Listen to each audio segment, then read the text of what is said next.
j'espère que vous allez bien. Aujourd'hui, ma nouvelle vidéo va porter sur les erreurs à ne absolument pas faire sur ses cheveux. Donc on va se faire un petit top 10. Peut-être que finalement il y aura un peu plus de conseils, peut-être ça va aller jusqu'à 13.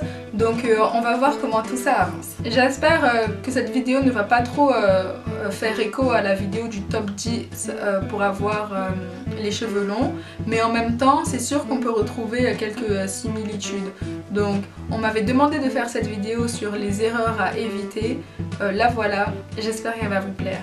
Le premier point, c'est de faire attention aux produits que vous choisissez. Il faut ne pas ignorer la composition des produits, donc toujours vérifier ce qu'il y a dans les produits que vous utilisez, s'il y a par exemple des silicones ou bien des sulfates, des huiles minéraux qui vont en fait venir soit irriter votre cuir chevelu, soit engorger votre fibre capillaire ou plein d'autres aspects comme ça. Donc ça peut avoir plusieurs conséquences, ça peut vous donner des pellicules, ça peut vous démanger le crâne, ça peut vous rendre les cheveux secs et cassants, donc c'est vraiment important de jeter un coup d'œil sur la composition de vos produits. L'autre point bien sûr c'est tout ce qui est traitement chimique, donc on reste dans les produits, les défrisages, les décolorations, tout ça c'est des produits chimiques qui risquent d'avoir un impact sur vos cheveux, donc il faut vraiment bien les choisir. Il faut aussi ne pas choisir ces produits à la légère, donc même si la composition est bonne, il faut quand même essayer de savoir ce qui est bon pour ses cheveux ou non. Donc essayer d'être consciencieux sur le choix des produits que vous utilisez. Et le dernier point de ce point, c'est devenir une produit addict. Donc c'est-à-dire acheter tout plein de produits, à chaque fois qu'il y a un produit qui sort, on l'achète, produit à la mode, on l'achète. Donc ça il faut pas, il faut essayer de se limiter aux produits qu'on aime et ne pas les multiplier. Donc ça va vous permettre de faire des économies et de ne pas mettre n'importe quoi sur vos cheveux. Le deuxième point c'est le démêlage. Il ne faut pas se coiffer quand on est stressé ou pressé parce qu'on risque de casser nos cheveux. Il ne faut surtout pas se démêler les cheveux tous les jours quand on a les cheveux crépus ou frisés qui ont tendance justement à s'en mêler. C'est une perte de temps, vous allez tout simplement les casser. Essayez de les démêler si ça vous dérange vraiment au moins tous les 3 jours. Mais voilà, donc ne surtout pas démêler ses cheveux tous les jours. Et pour finir, c'est ne surtout pas non plus démêler vos cheveux à sec. Donc à sec ça veut dire il n'y a rien à l'intérieur, il n'y a pas d'eau, il n'y a pas d'huile, il n'y a pas de crème, il n'y a rien.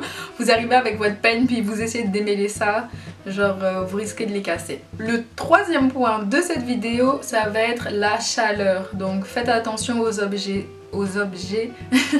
chauffants, donc les séchoirs, les fers à lisser. Je sais que je les répète souvent dans mes vidéos, mais pour ceux qui n'ont pas vu ma vidéo sur le top 10 des meilleurs conseils pour avoir les cheveux longs, donc j'expliquais que dans cette vidéo, un jour je me suis lissé les cheveux de devant et avec une forte température sur plusieurs jours d'affilée, et à la fin j'ai plus réussi à récupérer mes boucles, j'ai été obligée de couper. Donc faites très attention à la chaleur, c'est vraiment le point à ne pas négliger. Comme je l'ai dit dans ma précédente vidéo, ma plus grande erreur dans mon parcours capillaire, ça a été fait avec la chaleur. Donc si ça peut en aider quelques-unes, prenez-le au sérieux. Le quatrième point, c'est le lavage. Il ne faut surtout pas trop manipuler ses cheveux le jour du lavage. Quand les cheveux sont imbibés d'eau, ils sont plus fragiles, donc c'est pas la peine d'aller les tripoter puis trop les manipuler le jour du lavage. Il faut aussi surtout pas se laver les cheveux trop souvent, donc se laver les cheveux en fait tous les jours. Vous risquez de dessécher vos cheveux, de les dévitaliser, donc espacez vos lavages. Moi par exemple, je me lave les cheveux une fois par semaine et c'est le même jour que je les démêle et que je fais les soins dessus. Après, je n'y touche plus. Le dernier point, ça dépend de chaque personne, mais moi par exemple j'ai beaucoup de cheveux, je ne peux pas m'amuser à essayer de les démêler sous l'eau, c'est-à-dire sous la douche en même temps que je me peigne et tout. Ça va me prendre une éternité, donc je risque d'être impatiente et d'y aller fort avec la brosse, je risque de casser mes cheveux. Le fait que je sois debout sous l'eau, je vais gaspiller de l'eau. En tout cas, dépendamment de la densité de vos cheveux et de la longueur, à faire ou ne pas faire. Moi je sais que dans mon cas, il faut surtout pas que je fasse ce genre de choses. Le 6e point, c'est les coiffures. Il faut surtout pas garder ces tresses ou ces tissages trop longtemps. Je sais qu'il y a beaucoup de gens qui font ça en pensant que ça fait pousser les cheveux, mais au-delà de 3 semaines, ça fait l'effet inverse en fait. Vous allez les abîmer. Souvent sous des tissages ou même des tresses, ils sont pas bien hydratés. Les mèches ont tendance à tirer. Au bout d'un moment, il faut défaire pour laisser respirer ses cheveux. Donc 3 semaines, c'est le maximum. Au-delà de ça, vous inversez la tangente. Au lieu de les faire pousser, vous les cassez plutôt. Le 2e point, c'est qu'il faut surtout pas enchaîner non plus coiffure sur coiffure. Donc vous faites des tresses, tout de suite après vous les défaites, shampoing. Vous refaites les mêmes. Il faut laisser des périodes de transition à vos cheveux. Il faut savoir leur laisser des petites pauses pour qu'ils puissent récupérer. Profitez de ces pauses pour leur faire des soins, pour faire des coiffures plus légères, sans mèches par exemple. Ça va les aider. Et le dernier point, c'est porter une coiffure trop serrée. Donc j'ai fait une vidéo sur l'alopécie de traction. Si vous ne l'avez pas encore vue, et que vous portez des coiffures trop serrées, allez voir les dommages que ça peut engendrer. Le 7e point, c'est les gens qui ne coupent pas leurs pointes. Donc ça, c'est une grande erreur. Avec le temps, vous allez vous rendre compte que vos fourches vont remonter de plus en plus haut. Donc ne négligez pas ce point, essayez de vous couper les cheveux 1 à 2 fois par année. Donc d'un côté, on a les gens qui se coupent pas les pointes et l'autre point, c'est les gens qui se coupent trop souvent les pointes. Donc 1 fois par mois ou même je sais pas, 1 fois par semaine, ça il faut pas non plus. Si vous avez des cheveux en santé, c'est pas la peine. Donc le 8e point, c'est croire que les cheveux crépus à friser sont résistants. Moi, j'ai cru au début de mon parcours capillaire que les cheveux crépus à friser étaient résistants. Et avec le temps, je me suis bien rendu compte que c'était l'opposé.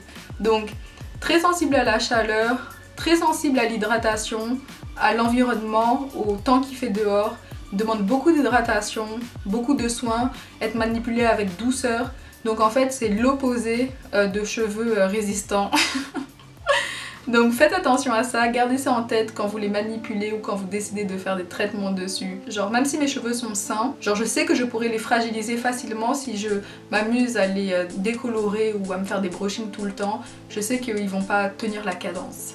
Donc la 9e erreur, c'est se focaliser sur la pousse. Si vous voulez absolument avoir les cheveux longs mais que vous faites aucun traitement pour qu'ils soient en santé aussi, c'est une grosse erreur parce que peut-être que vous arriverez à avoir de la longueur mais vos longueurs ne seront pas belles, vos cheveux seront abîmés. Donc au lieu de vous concentrer sur la longueur, vaut mieux se concentrer sur avoir des cheveux sains. C'est ce qui va les faire justement pousser. La 10e erreur, c'est se décourager. Il faut surtout pas se décourager, surtout si vous venez tout juste d'entamer votre aventure capillaire. Comme tout dans la vie, ça prend du temps. Ne vous découragez pas, à la fin vos efforts vont payer. J'ai fait une vidéo spéciale pour... Le 11e point, c'est de négliger les accessoires que vous utilisez sur vos cheveux. Négligez le fait d'acheter un bonnet en satin ou en soie ou une tête d'oreiller en satin ou en soie. C'est aussi une grosse erreur que vous allez faire parce que ça va faire en sorte que vos cheveux vont être secs beaucoup plus vite, ils vont s'en mêler beaucoup plus vite. Au final, vous allez perdre du temps et peut-être aussi vous décourager, vous allez avoir plus de nœuds. Donc c'est un petit investissement à faire, ne le négligez pas parce que ça va vous faire gagner du temps et vos cheveux seront plus beaux. L'autre point aussi, c'est ce que vous utilisez pour sécher vos cheveux. N'utilisez pas une serviette en coton avec des petites particules là qui s'accrochent aux cheveux quand vous les séchez. C'est dommage de les casser gratuitement comme ça. Vaut mieux utiliser un t-shirt en coton où la surface est lisse. Pareil par exemple pour les peignes aussi, le peigne à dents larges que vous utilisez, ce serait dommage que les pointes ne soient pas parfaites, qu'il y ait des petites bouts de plastique qui dépassent entre les pointes, ce qui va faire en sorte aussi d'abîmer vos cheveux. C'est dommage après tous ces efforts de les abîmer gratuitement comme ça. Même chose pour les chouchous, les élastiques que vous utilisez pour vos cheveux. Faites attention qu'ils soient en satin aussi, qu'ils n'arrachent pas vos cheveux. Donc plein d'accessoires comme ça qu'il ne faut pas négliger. La 12e erreur, c'est de devenir addict des chaînes YouTube. Donc c'est drôle parce que moi-même je suis sur YouTube, je vous fais des vidéos YouTube, mais il ne faut pas devenir addict de toutes les chaînes YouTube que vous croisez qui parlent des cheveux. Faites attention à ce que les gens disent. Ne suivez peut-être pas tout le temps à la lettre les conseils que tout le monde vous donne. Chacun a ses cheveux. Il faut quand même garder un esprit ouvert pour savoir qu'est-ce qu'on sera capable de faire, dépendamment du temps qu'on a, dépendamment de nos cheveux. Donc restez quand même... ayez l'esprit critique et l'esprit ouvert. Et ça va rejoindre la 13e erreur et la dernière erreur de cette vidéo. Ça va être de copier la routine d'une autre personne qui n'a pas les mêmes cheveux que vous. Donc la copier à la lettre. Donc ça aussi c'est quelque chose qui risque soit de vous casser les cheveux, soit de vous faire perdre beaucoup de temps. Donc bien entendu il y a des conseils qui sont bons pour tout type de cheveux. On peut y aller plus en général comme les gens qui ont les cheveux secs ou les gens qui ont les cheveux gras. Mais il y a aussi des conseils qui ne s'appliquent pas dépendamment de votre type de boucle en fait. Par exemple, moi je vous encourage beaucoup à faire des coiffures protectrices, surtout des twist out ou des twists que vous allez garder tout simplement. Parce que moi ça me permet, après avoir fait mon shampoing, quand mes cheveux sont humides, ils vont sécher en twist. Et quand je vais les défaire, mes cheveux seront étirés et ça va beaucoup m'aider au niveau des nœuds. Donc ça va m'aider à avoir moins de nœuds du fait qu'ils vont sécher étirés. Si je m'amuse à me laver les cheveux et à sortir de la douche sans faire mes twists, souvent le lendemain je le regrette, ou bien le jour où je dois me démêler les cheveux parce que mes cheveux sont tellement emmêlés du fait qu'ils ont séché à l'air libre, ils sont beaucoup rétrécis. Donc pour moi par exemple les wash and go c'est vraiment pas quelque chose que je fais souvent. Par contre si vous avez moins de cheveux, que vos boucles sont différentes, que vous pouvez les laisser sécher sans qu'ils rétrécissent énormément et s'en mêlent, allez-y, faites-vous des wash and go, ça va vous simplifier la vie. Ne vous cassez pas tout le temps la tête à faire des twists. Ou bien, il y a plein de conseils comme ça. Si par exemple vous arrivez à vous laver les cheveux et à vous les démêler sous la douche, bah, faites-le. Mais moi c'est pas quelque chose que je peux faire. J'ai beaucoup de cheveux, il faut que je fasse des sections, il faut que je prenne mon temps, il faut que je les démêle section par section. Donc voilà, il y a des choses que je vais faire que ça sera pas forcément la peine pour vous ou inversement. Il y a des choses que je vais pas faire et que vous devriez vous faire à cause de la nature de vos cheveux. Mais sinon, il y a énormément de conseils aussi qui sont bons à prendre, même si vous n'avez pas exactement le même type de frisure que moi. Donc voilà, c'était le dernier point de cette vidéo, la 13e erreur. J'espère que ça aura pu vous aider, j'espère que je vais vous éviter des catastrophes capillaires.